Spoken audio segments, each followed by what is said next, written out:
Alright, much Abrew about nothing time. Playing some of the dreaded Bogles. Oh, God. In Modern. And we gotta mulligan this. Can't keep hands without a Boggle unless you mulligan into Oblivion. Uh, there could be an argument of us keeping a Spirit Dancer hand. We're gonna have to scry into a land. Oh, boy. No Boggle. Spirit Dancer, though, is pretty good if it doesn't die. That's a problem, though. Lightning Bolt, anything like that just kills it. We only got one land. I think we're going to try it. Try the Spirit Dancer hand. This could be wrong if you play Bogles all the time. Spider Umbra, definitely to the bottom. So, yeah.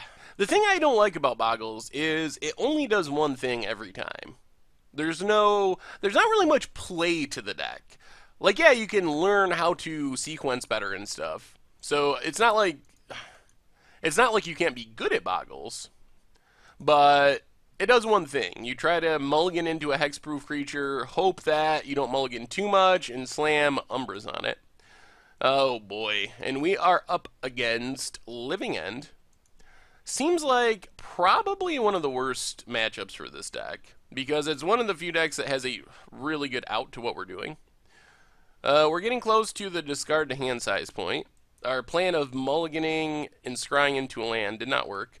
Opponent discards or cycles another card. And another card. Yeah, this seems like a very bad matchup for us. Blood Crypt for our opponent.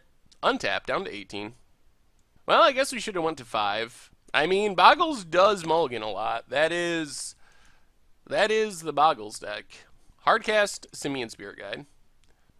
Alright, so let's start discarding the hand size. Oh boy. The fact that our opponent cast a Simian Spirit Guide is slightly comforting.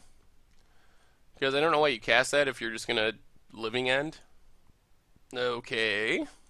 Well, probably our best bet at this point in game 1 is to try to convince our opponent that we're not Bogles, essentially.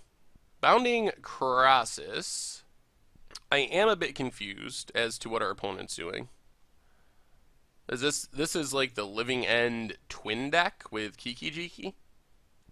Cycles another Architect Will. We'll discard a Suppression Field. There's Kiki, exiling a Spirit Guide.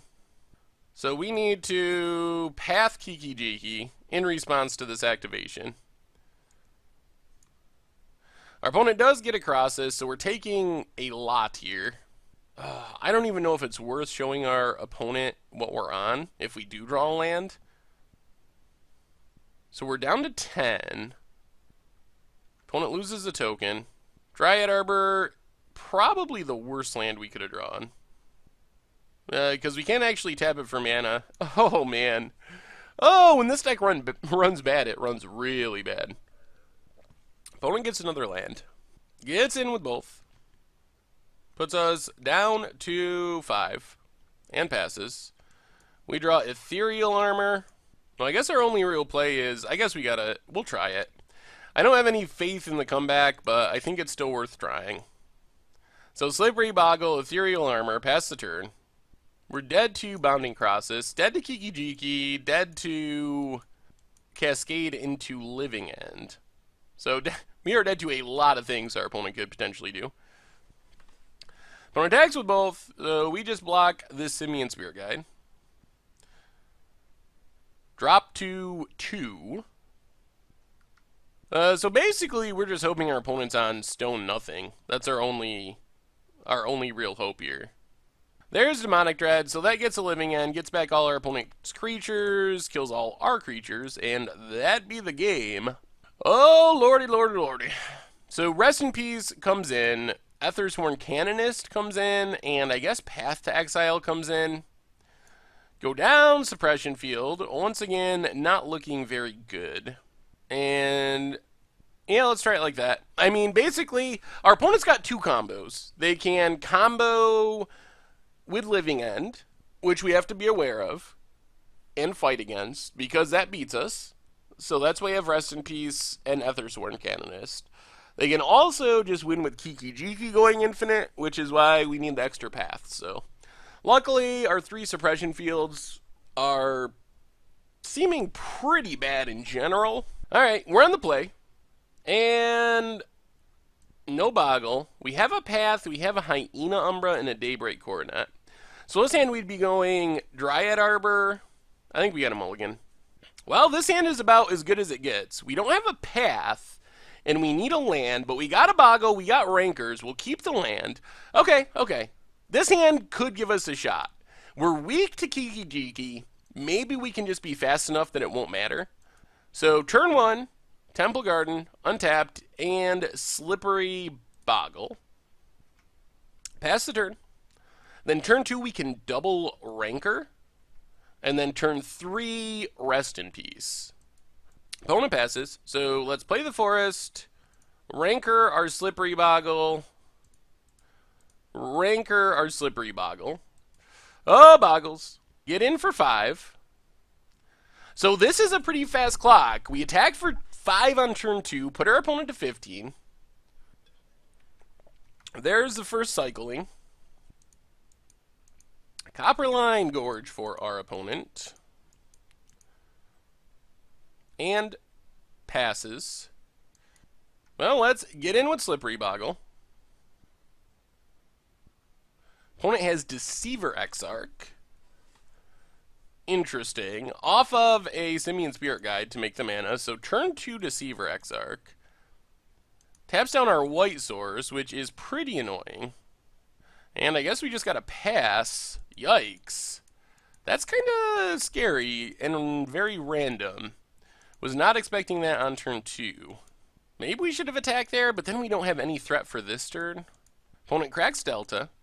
Rest in Peace, also kind of an oboe with Ranker, which is not good. I guess that's another reason to attack, to get the Rankers back to our hand. Opponent gets a tap land. And passes. Well, I think we got to just play this slow. Let's attack with Slippery Boggle, see what our opponent does. Opponent's going to block. So Deceiver Exarch down, we get in for 1. Get back our Ranker. Get back our Ranker. And then we just Rest in Peace. Get rid of the Living End plan. Pass the turn. So this is slow. We're looking at next turn, Selena Ledgewalker, then replaying our Rankers. At least we didn't get our Rankers exiled by our own Rest in Peace. That would have been bad. Opponent cycles. Wouldn't mind drawing a Path just to feel safer from Kiki. That's the one way our opponent's deck is likely to win after the graveyard is dealt with. Cracks Misty, down to 12. And I mean, they can still Living End just to kill our stuff. Opponent has Nahiri. Nahiri does deal with our Rest in Peace. Takes up Nahiri, draws and discards. Well, we play Ledgewalker. Pass the turn. Hopefully we can keep Nahiri in check with our Ledgewalker. It is taking away from time we could be spending killing our opponent. Still no Path, so we're still weak to Kiki combo. And we definitely can't let Nahiri ultimate. Tap land for our opponent, so no Kiki this turn. Takes up Nahiri. Discards a monstrous Carabid. Cycle Street Wraith, down to 10. Opponent passes. We draw Horizon Canopy. So Horizon Canopy, well, let's Ranker our Ledgewalker. Ranker our Ledgewalker. Hyena Umbra our Ledgewalker. Hit Nahiri. We wouldn't have had lethal even with Ethereal Armor. We would have been 1 short. So this way we put Nahiri down to 2. Hopefully next turn we get 1 shot with Ethereal Armor. If we had Ethereal Armored over Hyena Umbra, it would have put our opponent to 1. And if we're not going to kill our opponent, we got to hit Nahiri, because I assume they have 1 Emrakul in their deck, and that would just beat us. So unless our opponent's literally dying, we have to make sure Nahiri doesn't ultimate. So even though putting our opponent to 1 would be nice, it really wouldn't matter in the long run. I mean, it would keep our opponent from like cracking a fetch, but if they're going to Emrakul us the following turn, it really wouldn't matter. So let's see. Opponent draws and discards. I guess there's a chance that our opponent also just fires off a something. We get a Temple Garden. Well, I mean, I think we go for the win here. We're probably walking into a living end to exile our Ledgewalker. Our opponent hasn't cascaded once, and that leaves the Nahiri alive. We could just attack Nahiri, try to get it off the table. Oh dear. I mean, the question is, well, our opponent has no black mana. No black mana could mean no violent outburst. They could, I mean, basically we lose to violent outburst. I think we got to go for it though. Ethereal Armor, Temple Garden, untapped, attack our opponent, and see what happens. Do they have violent outbursts to kill our Selena Ledgewalker? I think this is the right play. I mean, it is what it is. We put our opponent to the test. That's what Bogles does. If they have the answer, the nice thing about Bogles is there's very few answers to hexproof creatures. But there are answers, and if our opponent happens to have one, and this is why Living End seems like a bad matchup, because it's built around a card that is an answer to hexproof creatures. So let's see, does our opponent have it? They do not! Alright. Whoo! We survive! We survive. On to game 3. Alright, I mean, I think this is the setup. Let's run it back. Hope for the best. Alright. I mean, we can't beat Living End. We can't beat... Well, we probably can beat Kiki just by racing, but we can't beat Living End. We'll see. We'll see.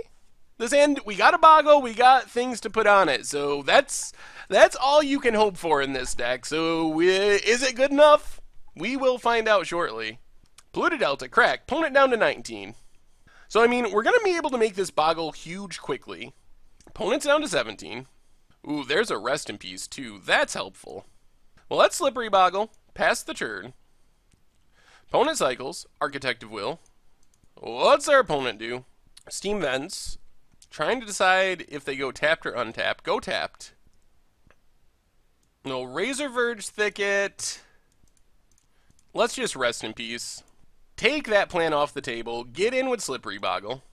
So pretty much, we give up 2 damage this turn to get rest in peace down. The good news is, next turn, we'll have the mana to play one of our Umbras plus Daybreak Coronet. So I think this is fine. I think this is better than... We could have put 2 Umbras on our Slippery Boggle, hit our opponent down to 14, had a 3-3. But then next turn, we're in the position where we almost have to take the turn off to play Rest in Peace, because our opponent will have the mana necessary to Living End. And if our opponent manages to Living End, even getting back like 2 creatures, we just don't have the removal to fight through that. So we really have to prevent that. So now, yes, we still can lose to Living End, getting rid of our creatures, but we're not going to lose to our opponent's reanimated targets. There's some chance that we can get hit by Living End and still win the game if we draw another Boggle and put some stuff on it, when that literally is not going to happen if our opponent has some creatures get reanimated. Opponent passes. Oh, we drew another Boggle. That's good. So let's Forest Spider Umbra, Daybreak Coronet, get in for 5 with Lifelink and First Strike and Reach and Vigilance. Go up to 25. Opponent goes down to 10. Pass the turn. So we can't win next turn. I'm trying to think of a card that would make us win. I guess the possibility would be Ethereal Armor would be the one card that would make us literally win. Assuming our opponent doesn't have anything. Opponent's just cycling. So it's unlikely that we win, but this hand gives us some chance of surviving one living death. Like, I'm assuming that's our opponent's out here as a living death. Get rid of our Boggle, get rid of our equipment, or our enchantments. But then we follow up with Gladecover Scout plus Hyena Umbra. Only a 2-2, but at least we have something to keep the pressure on, which could be enough. I would feel much more comfortable if we can get in one more Slippery Boggle hit before the Living End. If we get our opponent down to like 5, that makes their deck pretty clunky with their mana base. Being able to sack for untap lands becomes more difficult, and then we're to the point where like a single Glade Cover Scout hit could potentially win us the game. Opponent just casts a Simian Spirit Guide. That's not too scary. Also did not make a land drop. We can core Spirit Dancer. It still leaves us vulnerable to a Cascade spell for Living End. I think we want to wait another turn. So I think what we're going to do here is just Temple Garden tapped. Attack with our Slippery Boggle. I'm assuming our opponent's going to chump. Yep. So the good news is Spirit Dancer is a great recovery to a Living End. Or, yeah, Living Death. Living End. Living Death is the old one. Living End is the modern one. I've been playing too much Commander Clash lately, apparently. That card's so good in Commander. It's a card I just want to put in every deck. Not literally every deck, but pretty close to every deck in Commander. I'll play Living End. Opponent goes to 8. This must mean that they have a way to deal with our board. Living Death, that is. Because if they don't, at 8, they're very close to just dying. A lot of enchantments beat them from 8. Opponent misses their land drop again. Cycles. And passes. We get a Dryad Arbor. We could go for the win here. We Spirit Dancer. Hope we draw into another 1-mana aura. But then our backup plan is pretty much gone. And the odds of that are not super high. Because this is a Dryad Arbor, we can't hit a 2-mana aura. Let's just get in with Slippery Boggle for 5. Go up to 35. Put our opponent down to 3. And pass the turn. This is it. Alright, opponent. Our opponent's got to deal with our Boggle this turn, or it's just lethal. So basically, we're trying to not put ourselves in a position where we lose to Living End. That's what this entire game has been about. Not extending too far. And our opponent gave us the GGs. Wow! Alright. Well, I assume this is one of the harder Boggle matchups, so being able to navigate this one to victory, and not only did, I mean, our opponent got a little stuck on lands, partly because their mana base is very greedy. If you're playing Kiki in a Living End deck, and you're skimping on lands because you have all these cyclers, much like our deck, mulligans a lot, you're going to have mana trouble with that build. But we managed to navigate it to not only win this game 3, but do it in a way where even if our opponent did have the Cascade into Living End, we likely still would have won.